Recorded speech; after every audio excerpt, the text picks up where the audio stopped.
সিলেটের জেলা ও দায়রা জজ আদালতের আওতায় ২১টি আদালতের মধ্যে ৬টিতেই নেই বিচারক। ২৬ ফেব্রুয়ারি সিনিয়র জেলা ও দায়রা জজ বদলির পর থেকেই গুরুত্বপূর্ণ এই আদালতটি বিচারক শূন্য।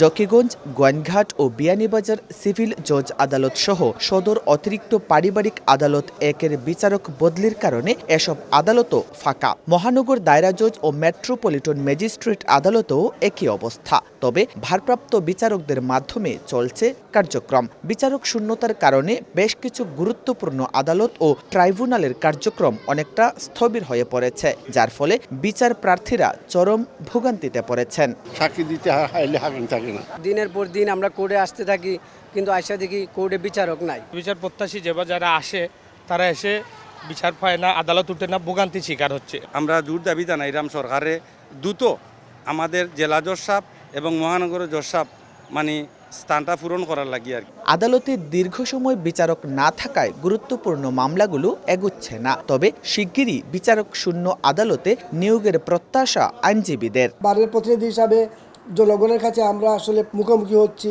আমরা উত্তর দিতে পারতেছি না কেন এই আমাদের এই যে বিচারক যে শূন্যতা হয়। জনগণের যে অতিরিক্ত যে ভোগান্তি হয় সেটা হচ্ছে হয়তো নিয়মিত কোর্ট হচ্ছে না বলে একটা মামলার জট বা সময় ক্ষেপণ হচ্ছে। অচিরেই আমরা এই সংকটটা কাটিয়ে উঠতে পারবো। বিচারকরা আমরা নতুন বিচারকরা পাবো, যে সমস্ত আদালতে বিচারক নাই আমরা পাবো, এটা আমার দৃঢ় বিশ্বাস। জনগণের আইনি অধিকার রক্ষায় বিচার বিভাগে পর্যাপ্ত সংখ্যক নিয়োগের বিকল্প দেখেন না নাগরিক সমাজের প্রতিনিধিরা। ন্যায় বিচার পাওয়া কিন্তু একটা অধিকার, সেই মৌলিক অধিকারের জায়গা থেকে আমরা তাকে অধিকারটা দিতে পারছি না। এটা আসলে রাষ্ট্রের উচিত তাকে খুব দ্রুত আরও বিচারকের সংখ্যা বাড়ানো, নতুন বিচারক নিয়োগ দেওয়া। সিলেট মহানগর দায়রা জজ আদালতে ১৫০০টি এবং জেলা ও দায়রা জজ আদালতে প্রায় ২০০০ মামলা বিচারাধীন।